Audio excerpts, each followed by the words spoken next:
Officials now say more than 500 buildings were damaged in an earthquake that shook Allegheny County a week ago Sunday. That's a significant jump from the last count. WFMY News 2's Jess Winters explains how the small community plans to rebuild as they still deal with aftershocks.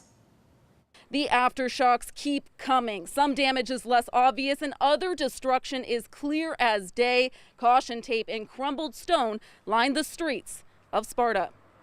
This is real. This is real America. We need your help. Allegheny County officials say they're not out of the woods yet. And we've had 20 aftershocks since that 5.1 earthquake. So the damage keeps piling up. As of close of business yesterday, we have received approximately 525 reports of damage.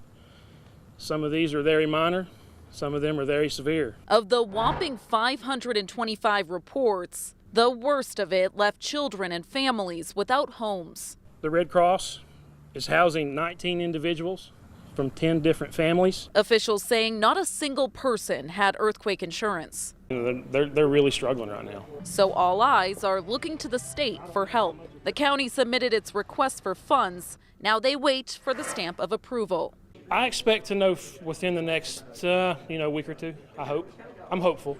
It could take months to rebuild. The folks here are on edge.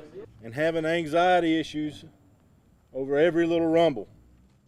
Just adding insult to injury, the mayor says scammers are on the prowl, from fake GoFundMe accounts to fake construction workers promising to fix up homes. Don't fall for it.